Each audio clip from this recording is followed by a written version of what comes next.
بسم الله الرحمن الرحيم. الحمد لله رب العالمين، وأصلي وسلم على نبينا محمد وعلى آله وصحبه أجمعين. السلام علیکم ورحمۃ اللہ وبرکاتہ. معزز دوستوں اور ساتھیوں، آپ سب کا میں حسن استقبال کرتا ہوں. منہج سلف کے بنیادی اصول کے اس سیریز میں، جس کے 10ویں لیسن میں آج ہم پہنچے ہیں، جو کہ 4 فروری 2023 کو ہم آپ کی خدمت میں پیش کر رہے ہیں. اللہ رب العزت سے دعا ہے کہ اللہ تعالی ہمیں علم نافع اور عمل صالح سے مالا مال کرے، ہمارے ایمان کو زیادہ سے زیادہ اور اسے بڑھاتا رہے، اور ہمارے تقوی کو اللہ تعالی مزید ان دروس سے مستفید ہونے کے بعد، یا ان دروس سے یا ان علمی معلومات سے جو ہے مالا مال ہونے کے بعد، اللہ تعالی ہمارے ایمان اور تقوی میں برتری لائے. آمین یا رب العالمین. معزز دوستوں اور ساتھیوں، جیسے کہ اعلان کیا گیا تھا کہ آج کے اس درس میں انشاءاللہ العزیز چنندہ باتیں آپ کی خدمت میں رکھی جائیں گی. سب سے پہلا جو مسئلہ ہے وہ یہ ہے کہ مخالفین جو کہ سنت کی خلاف ورزی کرتے ہوں یا اس کے مخالف جاتے ہوں، ان پر حکم لگانے کے معاملے میں یعنی ہمیں چاہیے کہ ہم اعتدال اختیار کریں. اس موضوع پہ انشاءاللہ گفتگو ہوگی. ساتھ ہی ساتھ مخالفین سنت غلو یا ارجاء کا شکار ہوتے ہیں. یہ دو ایسے ٹرمینالوجیز ہیں یا اصطلاحات ہیں جس کے اوپر انشاءاللہ روشنی ڈالی جائے گی، اور یہ بتایا جائے گا کہ جو کوئی سنت کی مخالفت کرتا ہے یا تو وہ غلو کا شکار ہوتا ہے یا تو وہ ارجاء کا شکار ہوتا ہے. ساتھ ہی ساتھ مخالفین سنت دشمنان اسلام کے لیے دین میں شک کی گنجائش کا دروازہ کھولتے ہیں. یعنی کہ ہر وہ شخص جو سنت کے خلاف جاتا ہے، ہر وہ سنت جو سلف صالحین کے منہج کو چھوڑ کر کے باطل راستہ اختیار کرتا ہے، ایسا انسان جو ہے یعنی ایک دروازہ کھول دیتا ہے مخالفین کے لیے کہ وہ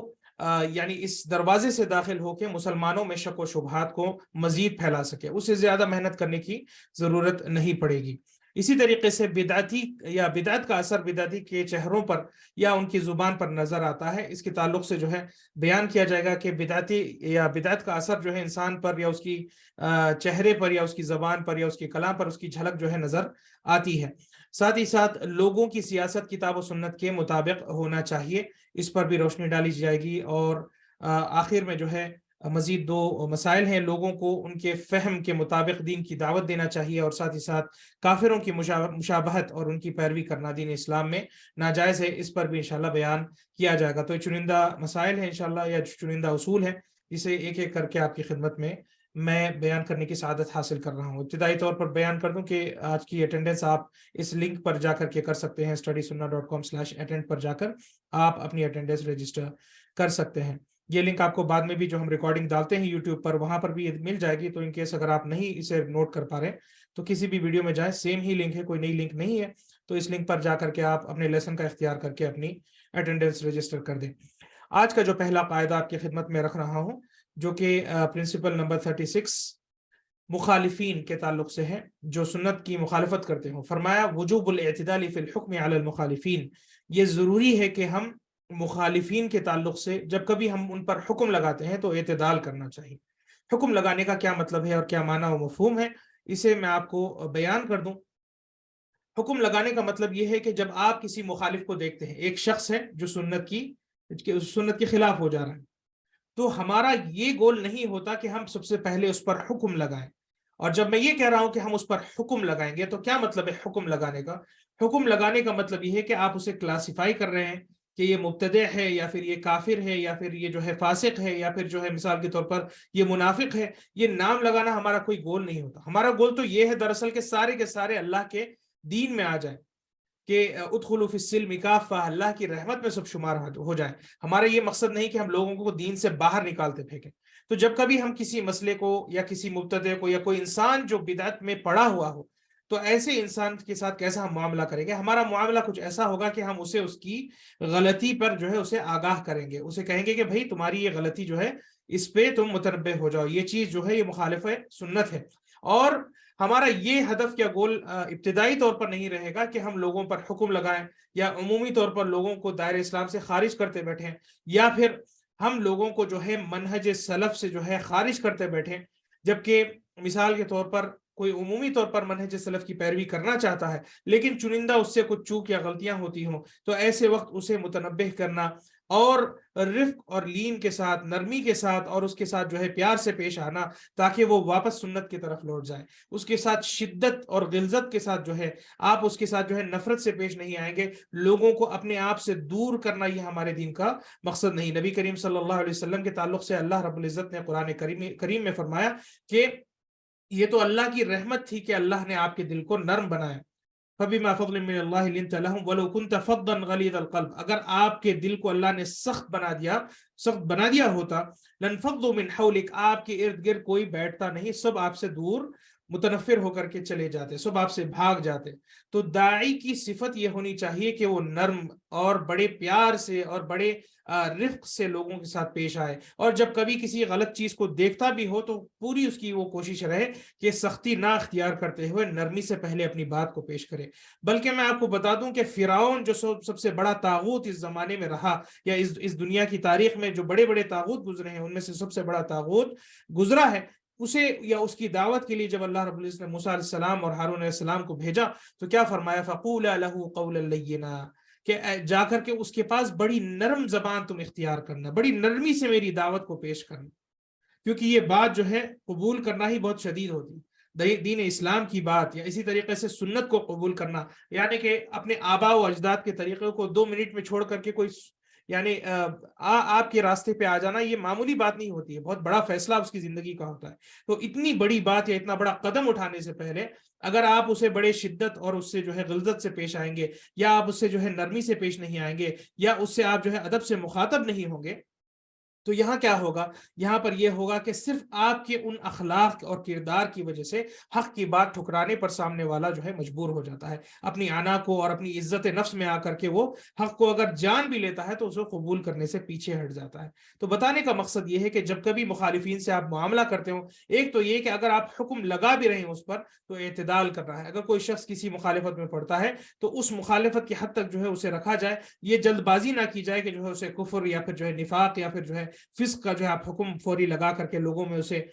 یعنی اس کی عزت کو تار تار کریں، بلکہ ہونا تو یہ چاہیے کہ آپ اس سے پہلے جو ہے متنبہ کریں گے، اس کو آگاہ کریں گے، اسے ہدایت کا راستہ جو ہے بتلائیں گے۔ بعد اس کے کہ انسان بالکل بھی حق کو قبول نہیں کرتا تو اگر گنجائش ہوتی ہے، اگر ضرورت پڑتی ہے حکم لگانے کی تو حکم لگائیں گے، ورنہ اس کے معاملے کو جو ہے اللہ پر چھوڑ دیں گے۔ ہم لوگوں کے حساب لینے کے جو ہے مکلف نہیں ہے، ہمیں دعوت و تبلیغ کرنا ہے، ہمیں حق کی بات لوگوں تک پہنچانا ہے، لیکن لوگوں کا حساب کتاب لینا یا لوگوں پر جو ہے احکام لگانا جو ہے ہمارے لیے یہ مطلوب چیز نہیں ہے۔ ہاں اس کی ضرورت پڑتی ہے، میں یہ نہیں کہہ رہا ہوں کہ کبھی کوئی انسان جو ہے یعنی اس مرحلے پہ پہنچ جاتا ہے کہ اسے کافر قرار دینا لازم ہو جائے، تو یہ علماء کا کام ہے کہ اگر ضرورت پڑتی ہے تو اسے دائرہ اسلام سے وہ خارج قرار دیتے ہیں،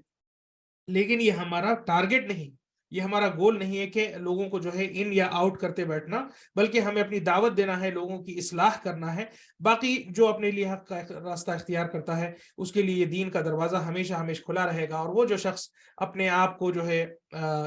یعنی حق سے دور کر لیتا ہے، ایسا انسان اپنے آپ کو ہلاک اور برباد کرنے کا جو ہے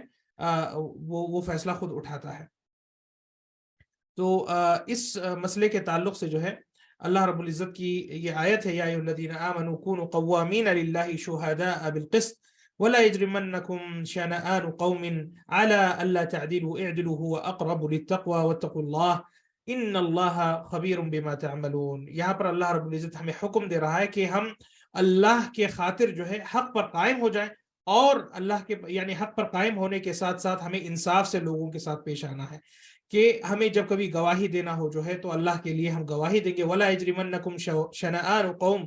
عَلَىٰ أَلَّا تَعْدِلُوا، کہ کبھی آپ کے اور کسی اور شخص کے درمیان کوئی پرسنل معاملہ آ جائے، کوئی جو ہے نفرت پیدا ہو جائے، یا کوئی چیز آپ کے یہ شخصی طور پہ آ جائے، تو یہ چیز آپ کو عدل و انصاف کرنے سے روکنا نہیں چاہیے۔ مثال کے طور پر آپ کو کسی سے ذاتی کوئی مشکل یا کوئی پرابلم ہو تو یہ اس کا مطلب نہیں کہ آپ اس کے ساتھ جو ہے ناانصافی کر بیٹھیں گے۔ تو اسی طریقے سے ہمارا جو ہے مخالفین کے ساتھ ایک پرابلم ہے، وہ پرابلم کیا ہے کہ وہ سنت کے خلاف جا رہے ہیں۔ لیکن ان کا یہ سنت سے خلاف جانے کا مطلب یہ نہیں کہ ہم اپنے حد سے پار ہو کر کے جو ہے انہیں لان تان کریں، انہیں گالی گلوچ کریں، انہیں ہم برا بھلا کہیں، یا ان کی عزت کو ہم اچھالیں، یا ان کے وقار کو ہم وہ کریں۔ اس سے کیا ہوتا ہے؟ اس سے یہ ہوتا ہے کہ آدمی اگر حق کو جان بھی لے سامنے والا، وہ آپ کے حق کو قبول کرنے سے پیچھے ہٹ جاتا ہے، اور شیطان یہی چیز چاہتا ہے ہم سے۔ تو ہمیں چاہیے کہ اس چیز کو ہمیں اوائڈ کرنا ہے، اس چیز کو ہمیں اوائڈ کرنا ہے، ہمیں عدل و انصاف کے ساتھ مخالفین سے پیش آنا ہے، اور ہمارا ہدف یا ہمارا گول ہمیشہ یہ رہنا ہے کہ سامنے والے کو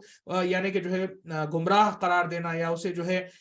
یعنی کہ جو ہے جہنم کے دروازے تک لے جانا ہمارا یہ مقصد نہیں ہونا چاہیے، بلکہ یہ ہونا ہمارا مقصد یہ ہے کہ ہم اس کی بھی ہدایت کے لیے کوشش کریں۔ اگر اس کی ہدایت کا جو ہے باعث وہ خود جو ہے نہیں بنتا، یا اس حق کی دعوت کو قبول نہیں کرتا، تو صرف ہمارا یہ مقصد ہونا چاہیے کہ جب ہم اس کے خلاف کچھ کہیں گے بھی تو لوگوں کو آگاہ کرنا جو ہے ہمارا مقصد، اور لوگوں کو نصیحت کرنا جو ہے ہمارا مقصد ہونا چاہیے، نہ کہ جو ہے اسے شخصی طور پر اس کی عزت کو اور اس کی آبرو کو جو ہے بدنام اور اس کی عزت کو نیلام کرنا جو ہے یہ ہمارا مقصد ہونا چاہیے۔ تو اس آیت سے ہمیں معلوم ہوتا ہے کہ کبھی بھی اگر کسی کے تعلق سے آپ کچھ کہو تو عدل و انصاف اختیار کرو، پھر چاہے وہ آپ کا دشمن بھی کیوں نہ ہو۔ اللہ رب العزت فرماتا ہے اعدلوا هو اقرب للتقوى، کہ عدل و انصاف سے ہر معاملے کو لیا کرو، کیونکہ عدل و انصاف جو ہے یہ تقوی کے بہت قریب ہے، یہ اللہ سے ڈرنے کے جو ہے ڈرنے والوں کے جو ہے صفات میں سے ایک اہم ترین صفت ہے۔ واتقوا اللہ، اللہ کا تقوی اختیار کرو، ان اللہ خبیر بما تعملون، یقینا اللہ رب العزت ہمارے ہر کیے جانے والے اعمال کا ہر کیے جانے والے اعمال سے باخبر ہے۔ سلف نے فرمایا کہ فمن عیوب اہل البدع تکفیر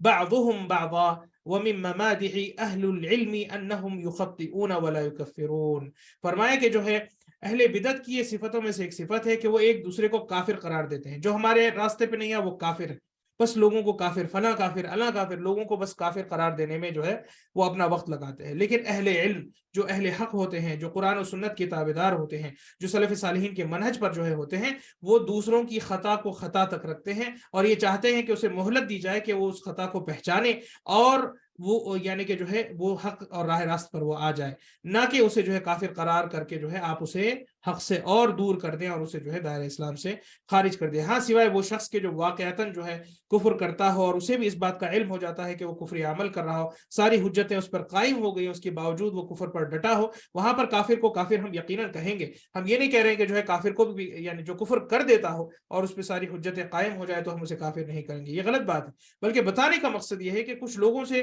جو حق کی تلاش کرتے ہوں، جن کی نیت اچھی ہوتی ہو، جو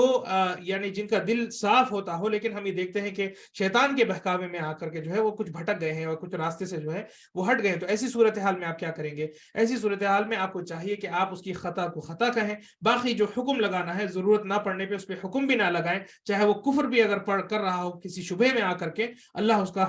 کا فیصلہ کرنے والا ہے، اللہ رب العزت اس کا جو ہے آخرت میں فیصلہ کرے گا، آپ اسے اس کے حال پر چھوڑ دیں گے، آپ اس پہ حکم نہ لگائیں، تو یہی آپ کے لیے جو ہے بہتر ہوگا۔ بلا وجہ لوگوں پہ احکام لگانا یہ ہمارے دین کا مقصد نہیں ہے۔ اگلا قاعدہ مخالفین کے تعلق سے یہ ہے کہ مخالفین سنت غلو یا ارجاء کا شکار ہوتے ہیں۔ یہ دو ایسے اصطلاحات یا دو ایسے ٹرمینالوجیز ہیں جس کو سمجھنا ضروری ہے۔ سب سے پہلے غلو، اس کو ہم نے پہلے بھی ذکر کیا تھا، جو لوگ ہمارے جو آپ میں سے جو کوئی بھی جو ہے ہمارے پچھلے دروس میں موجود تھے ان کو ہم نے یہ بیان کیا تھا کہ غلو کا جو ہے معنی یہ ہے کہ انسان حد سے تجاوز کر بیٹھے، کسی چیز یا کسی جو ہے لمٹ سے جو ہے یا لمٹ کو وہ کراس کر بیٹھے، اسے جو ہے کہتے ہیں۔ جی ہاں، جیسے کہ بتایا کہ ایگزیجریشن کہا جاتا ہے غلو کو۔ تو غلو کرنا یہ ایک بیماری ہے، اور اس کے مقابل جو ہے ارجاء ایک اور بیماری ہے جو غلو کے بالکل اپوزٹ ہوتی ہے، جسے آپ لینینس کہہ سکتے ہیں۔ غلو جو ہے ایگزیجریشن، کسی چیز کو بالکل بھی بڑھا دینا، اور ارجاء اسے جو ہے بالکل بھی گھٹا دینا۔ تو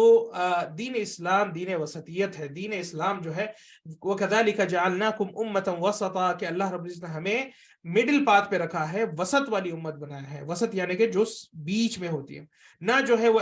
یعنی اوور ہو جاتی ہو یا لمٹس کراس کر دیتی ہے، نہ وہ جو ہے اپنے جو ہے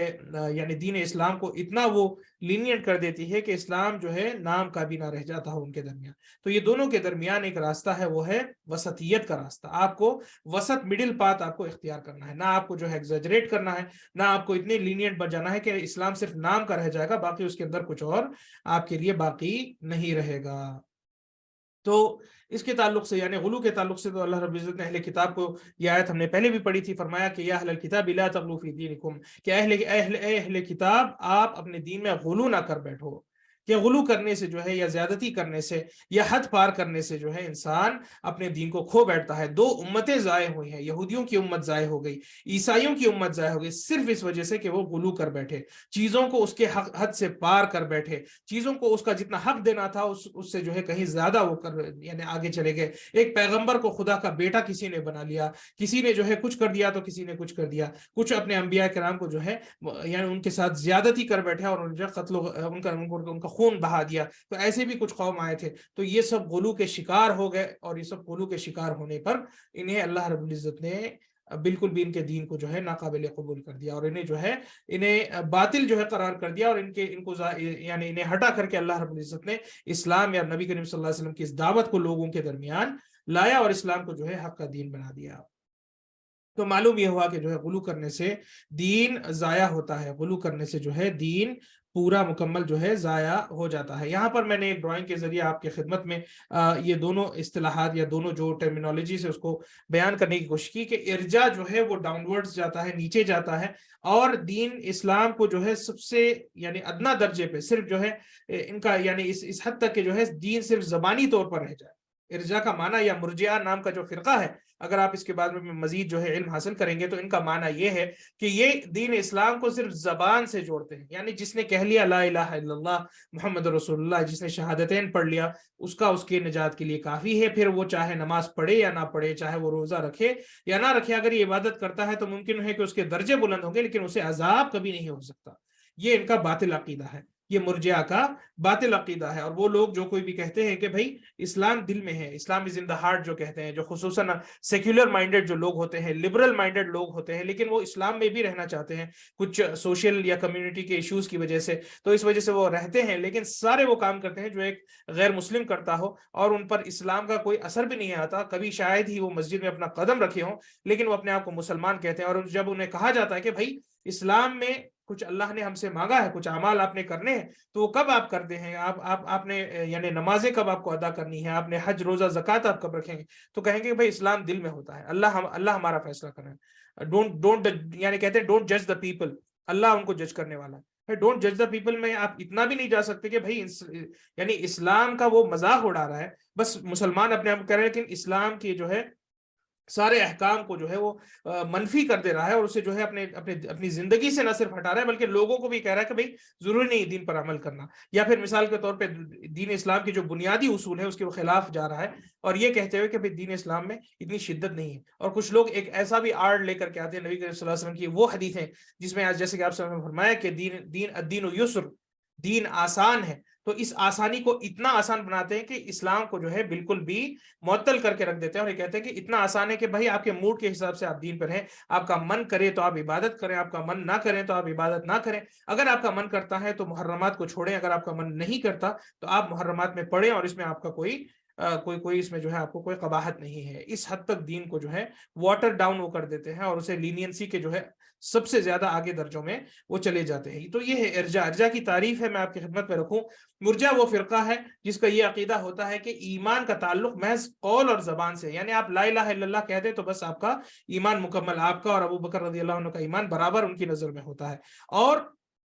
فرمایا کہ جو ہے عمل کا اس سے جو ہے کوئی لینا دینا نہیں ہے، عمل کا اس سے جو ہے کوئی لینا دینا، یعنی عمل آپ کریں یا نہ کریں آپ جنتی تو ہیں، آپ جو ہے جنتی تو ہیں۔ اب آپ کو درجات بلند کرنے ہو تو آپ جو ہے مزید عمل کریں،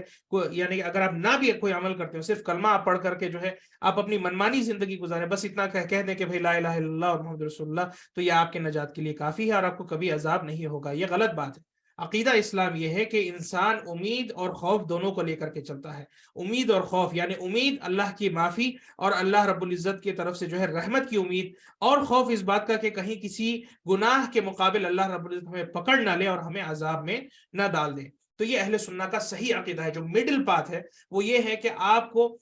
یعنی کہ جو ہے ایمان صرف زبان کے طور پر، یعنی زبانی طور پر آپ کو ایمان کا اقرار نہیں کرنا، بلکہ عملی طور پر بھی جو ہے آپ کو ایمان